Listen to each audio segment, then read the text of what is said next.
السلام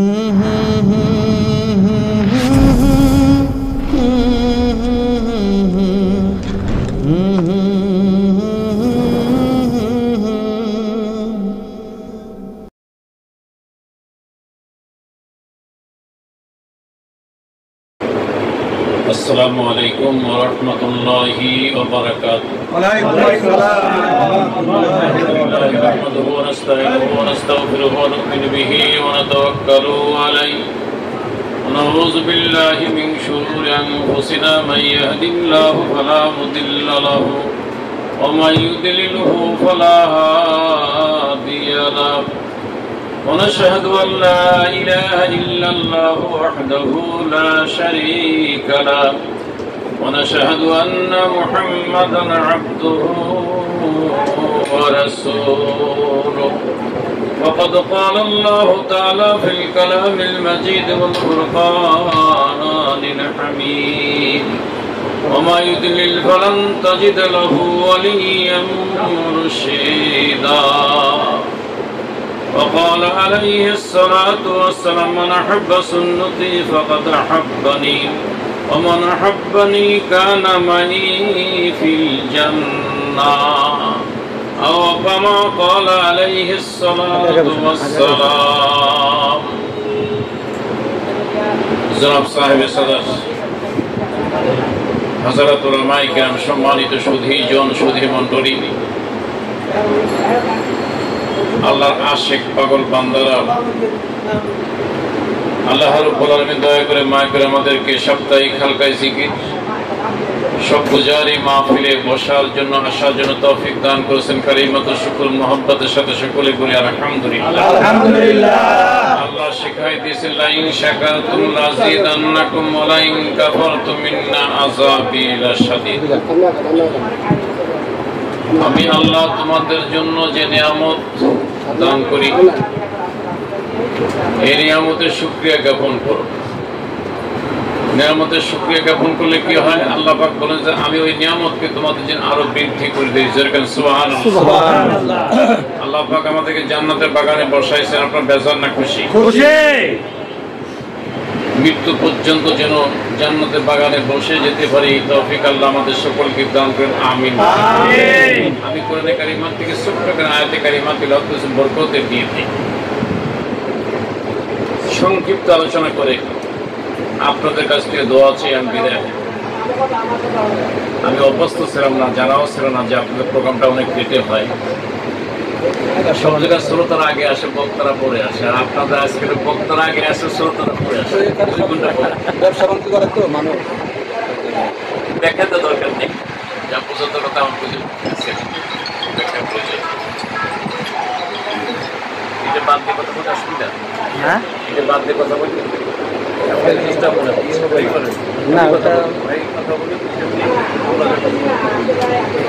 সমস্যা হইতেছে নাকি? এটা ধরে রাখাটা বিরক্ত বোধ।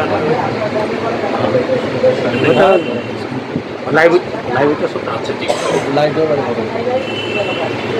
কোরআনে কারিমার মধ্যে আল্লাহ রাব্বুল আলামিন আমাদের জন্য যে নির্দেশনা দিয়েছেন, আয়াতে কারিমাটা হলো সূরাতুল কাহফের মধ্যে 14 নম্বর আয়াতের মধ্যে পাবেন ওমা ইউদ্লিল ফালান তাজিদ লাহু ওয়ালিয়াম মুরশিদা। মুর্শিদ তার নসিবে হবে না, আল্লাহ যাকে হিদায়াত দেবে। যার হিদায়াত দেখা নাই তার জন্য কোনো মুর্শিদ নাই। পক্ষান্তরে আমরা আল্লাহ শুকরিয়া জ্ঞাপন করি যে আল্লাহ পাক আমাদের যদি মুর্শিদ দান করে, বোঝা যাচ্ছে যে আল্লাহ পাক আমাদের হিদায়াত দিয়েছেন। আলহামদুলিল্লাহ, আলহামদুলিল্লাহ, একবার বলে আলহামদুলিল্লাহ, আলহামদুলিল্লাহ।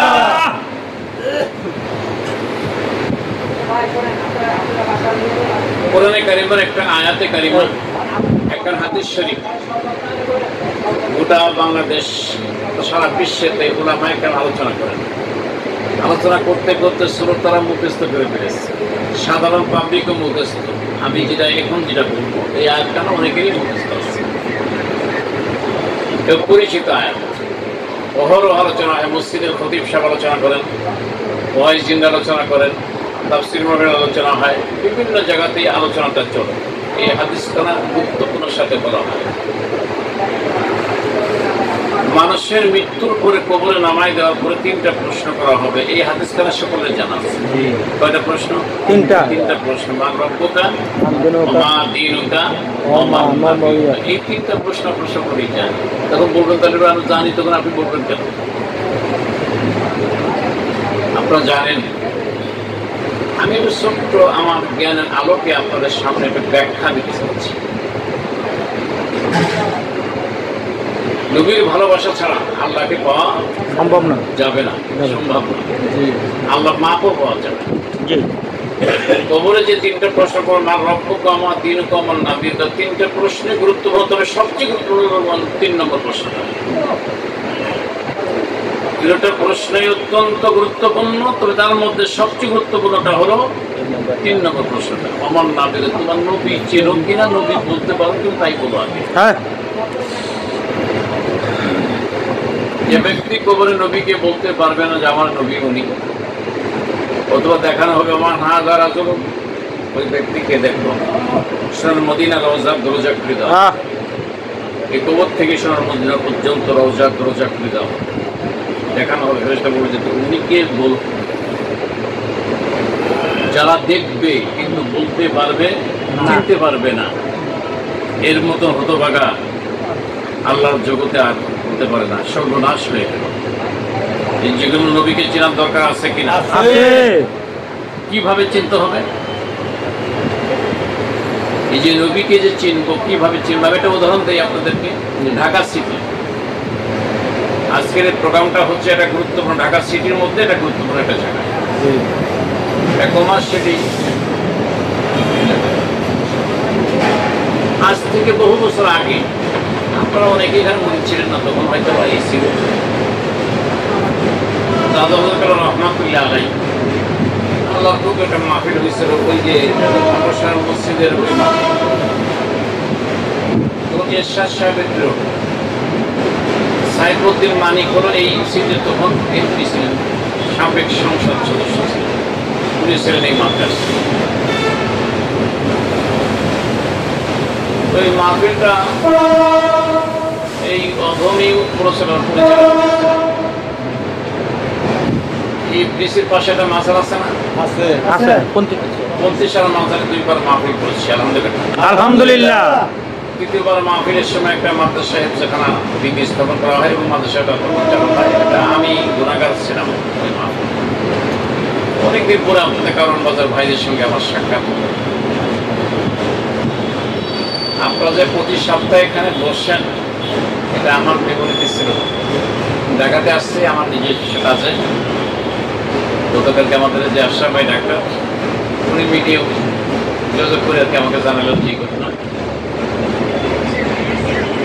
ওর আন্তর্জাতিক ভাই সভাপতি, এখানকার সম্মানিত সভাপতি আমাদের মুজাহিদ কমিটির, ওনার সাথে কথা হলো। আমি নিয়ত করলাম যে আপনাদের আগামী বৃহস্পতিবার হালকাতে আপনাদের সঙ্গে থাকবার জন্য নিয়ত করলাম। আলহামদুলিল্লাহ, আল্লাহ পাক নিয়ত কবুল করেছে, আমিন আমিন। এই ঢাকা সিটি যে বিদ্যুৎ চলছে, এই বিদ্যুতের পাওয়ার হাউসটা কোথায়? এদিকে তাকানো মনোযোগী হয়। পাওয়ার হাউস কোথায়? কাপ্তাই। পশ্চিমবঙ্গের, দক্ষিণবঙ্গের পাওয়ার হাউস হলো ভেড়ামারা। এই কাপ্তার থেকে যে বিদ্যুৎটা ঢাকা সিটিতে আসবে, এটা কিভাবে আসছে?